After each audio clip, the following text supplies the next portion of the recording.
Today on the Topping Show, Twitter cancels Daily Wire, Trump attacks DeSantis, Amazon Alexa recorded kids, Bye Bye Beatty may be saved, SentinelOne stock crashes while Dell rises, Blizzard has a two-faced pride strategy, Walmart has pride merchandise but also Bibles, auto regulators want to implement legal reasoning for auto braking, and Ford recalls 140,000 SUVs. All that and much, much more on the Topping Show.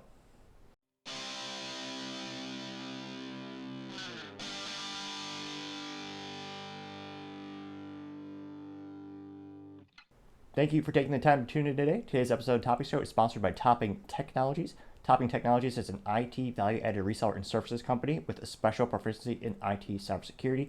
Heck, I see their founder at least twice a day. Gotta say he's quite handsome and brilliant. He's me, that's a joke. If you're an IT leader or business owner and need a little assistance, you reach the team at sales@toppingtechnologies.com. Now, other interesting political news, you have Trump attacking DeSantis, saying that he was worse than Cuomo, which is the most asinine statement I've heard in years. It's completely false, but let's hear it straight from the horse's mouth, so to say. Sanctimonious and his poll numbers are... Now, Trump traditionally is pretty good at his puns and nicknames. I still think desanctimonious isn't the best he could think of. There's got to be a better term than that.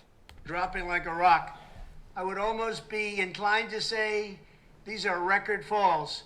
The question is Rob just young, inexperienced, and naive, or, more troubling, is he a fool who has no idea what the hell he's doing? We already have one of those in office. We don't need another one. We need MAGA, Make America Great Again. That's what we want. Make America Great Again. We have no choice. This is the last shot we've got at it. If we don't win this time, our country's in really big trouble. Thank you. When the Ron DeSanctimonious facts come out, you will see that he's better than most Democrat governors, but very average at best compared to Republican governors. Terrible idea to say that. Terrible. In terms of the political chessboard, that's one of the worst moves you can make. Republicans love Ron DeSantis. He was one of the few governors who didn't completely shut down his state. And in terms of just political success, first of all, Trump actually nominated him or gave his blessing. So when Ron was first getting politically started, Trump recommended him. He put his name on him, said, "Hey, this is a good candidate. People should vote for him." So some of the success did actually come from Trump, but Trump recommended him.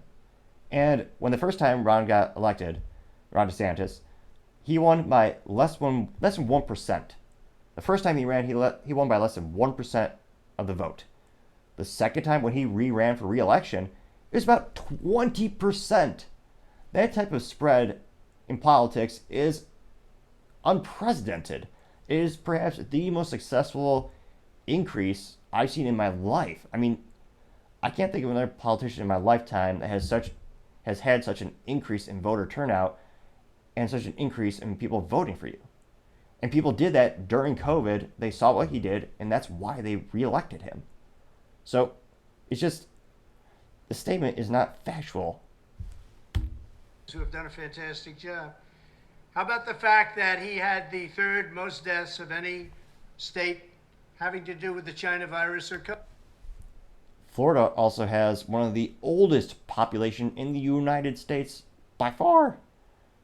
And guess what? COVID, the virus, which if you say it, your video sometime is blacklisted, that attacked old people the most. They had the greatest lethality rate of older folks. So it makes sense that those populations that were most at risk, they would have the greatest number of people, unfortunately, passing away. COVID. Even Cuomo did better. He was number 4. Now, let's rewind the clock back a couple of years. Cuomo famously took old folks in nursing homes. One would go to the hospital, they would get tested, they would show a positive test. Per his orders, they would go back to the nursing home, thereby infecting the whole nursing home and causing unprecedented number of deaths. It was one of the most terrible, immoral moves and political moves Cuomo has ever made in his lifetime. And it's one of the reasons he's a butt of a lot of the jokes around COVID, because he just messed up so epically. To say that Ron did worse than him is ridiculous. He shut down everything, including the beaches. Other Republican governors didn't do that. They kept it open. It was their As far as I know, as far as I remember too, he quickly reopened everything that he shut down pretty quick at a great, faster rate than most of the competition. choice. I gave them all their choice. The Democrats blew it big. A lot of Republican governors did a fantastic job. And look at Disney and what a mess it is. Could have worked out an easy settlement, but no, he wanted to show the fake news how tough a guy he is. Which, isn't that what Trump does too? He's not. And the whole Disney thing is really very unfortunate. Now thousands and thousands of jobs are being stopped, and a lot of people are very upset about it. Thank you. Debatable. So the whole issue with Ron DeSantis versus Disney came from Disney making a cognitive decision to get involved in politics.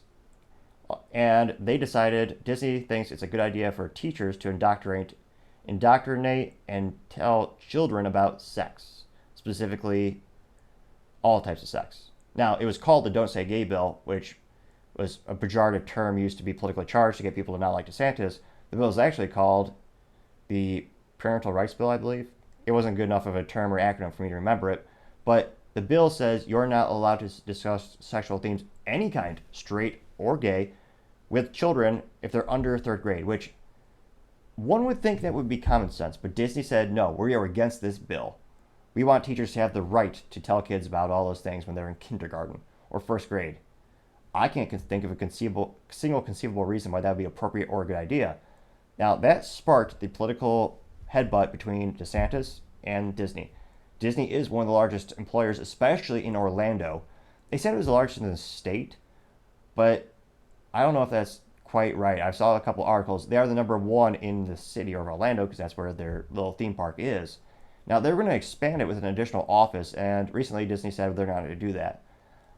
I'm not too surprised for a couple reasons, but it's also one of those things where a lot of people from California do not want to go to Florida. Florida is the antithesis. It's the opposite of California. Most people don't want to go to Florida. They would much rather stay in California paying $7 for a gallon of gas and the myriad of other reasons to live in California. So I'm not too surprised they canceled that expansion. But in terms of standing up for kids and standing to his convictions, it seemed to be a political win for DeSantis. A lot of people supported him. So I don't know why Trump thinks this is a good move on the political chessboard. I don't think it's going to be as strong as a political campaign as he thinks it's going to be.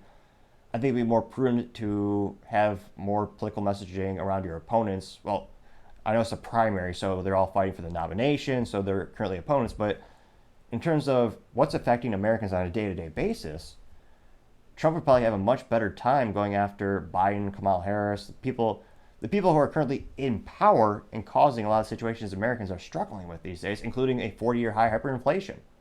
I mean, to become president in 2024, just hammer away at inflation. Just what's affecting Americans the most? Their dollar is being stretched so thin, the government is taking more and more of that dollar every year of taxes. Just tell them, hey, we're going to decrease taxes. We're going to stop printing more money and spending more money than God has ever seen. And we're going to try to make your life a little bit better.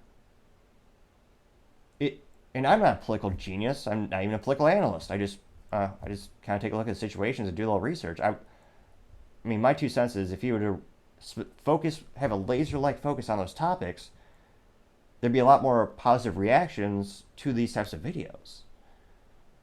And for some of the folks speculating, well, maybe Ron DeSantis would be a great VP so they can go, work together. Now, politically speaking, that would not be a prudent move, so to say, because they're both from Florida, which is another silly thing. Trump is criticizing DeSantis. Trump moved to Florida.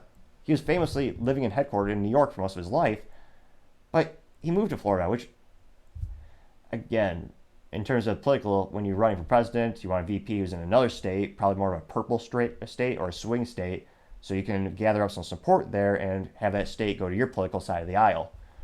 So time will tell to see how these political chess moves turned out, but I can't help but think this was It was not a prudent move on the political chessboard. Thank you everyone for taking the time to tune in today. Can't thank you enough for liking, subscribing, and commenting. All those things greatly help the channel grow and develop. We really appreciate the feedback. Also, don't forget to tell your family, tell your friends, tell your coworkers, heck, tell your enemies, tell anyone and everyone to stay safe and fight the good fight.